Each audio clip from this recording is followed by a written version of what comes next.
lahi nga Simon nga gitawag patriota o ang usa lahi nga Judas dili ang mabudhion kay kini siya gitawag nga anak ni Santiago o St. James, no?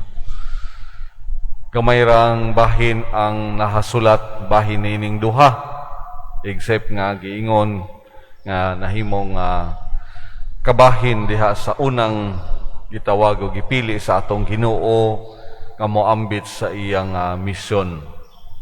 Ani si San Judas do na may usa ka linya nga recorded in the gospel nga nangutana sa atong Ginoo nga numan nga diri ka namo nagpadayag ka sa mga pagtulunan sa daghan nga mga sambingay imong gipasabot kanamo apan ngadto sa mga tao wala, no? Dili nimo diretso gipadayag ang imong kaugalingon, no? Maura nang nasulat gamay ra kaayo og kining iyang kauban si San Simon walay mga nasulat o biography nilang duha. Apan ginaingon nga sa tradisyon nagdungan ang ilang martyrdom ng kamatayon dito sa Persia nga modern day Iran, no? Himong nagula sa kinabuhi, lawas, kalag, dugo tungod og alang nining pagtuo o pagsalig, no? Tungod sa misyon. Diin kita mapasalamaton nga nahimong kabahin nining simbahan nga gitukod sa atong Ginoong Hesukristo nga siya gayud ang Pangulo, siya gayud ang naghimo og sukaranan nining tanan uban sa mga tao ngayang gitawag og gipili bisan sa unsa ka simple nga matang sa kinabuhi nga ilang gipuy-an kay matud pa ang Ginoo wala nagtawag nagpili ni adtong mga adunay kapasidad, adunay igo-igo nga mga kwalidad, kundi gihatagan niya og kalidad o katakos ang iyang mga tinawag o pinili. Sa laing bahin mga igsoon, mamalandong ta diha sa Ebanghelyo karon mubura nga iya ni San Lucas sa wala pa siya magpili sa iyang mga tinun-an ug sa daghang higayon sa iyang kinabuhi. Major decisions in his life, he always dedicated himself into prayer, no?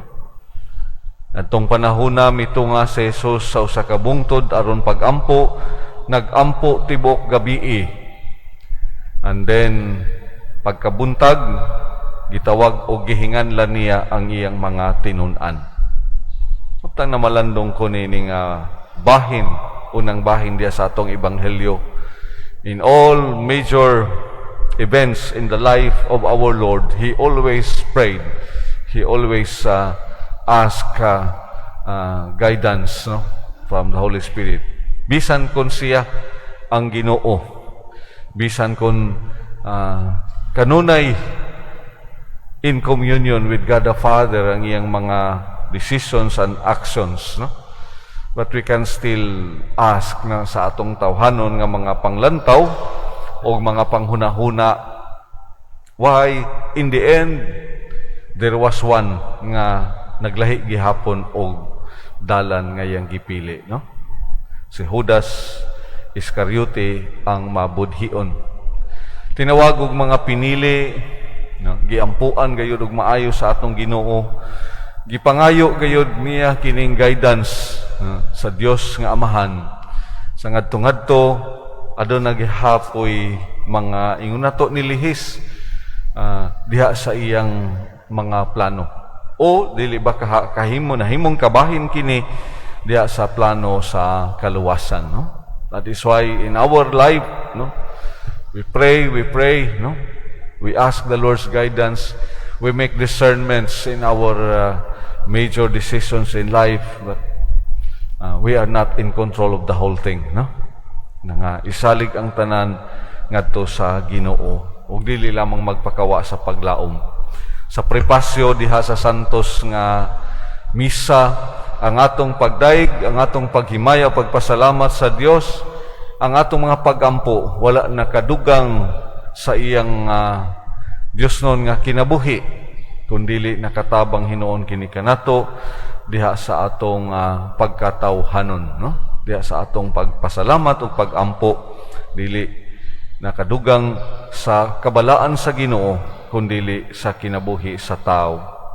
Busa mga igsoon kadiha ni Kristo, sa atong pagpasalamat sa Dios sa mga panigingnan, sa mga tinun-an, manghinaot kita nga magmalahutayon lamang gihapon diha sa atong mga pagampo, pagpangaliya sa Ginoo, sa ginagmay ug sa dinagko nga mga desisyon sa kinabuhi, sa ginagmay o dinagko nga mga panghitabo diha sa atong kinabuhi. Magiyahan kita o kini nga panigingnan diha sa pag-ula sa kinabuhi, maghatag ka natog salamin diha sa atong mapadayonong panaw diha sa pagtuo.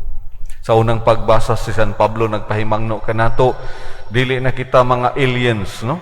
Dili na kita mga langyaw tungod sa gasa sa bunyag nga atong nadawat.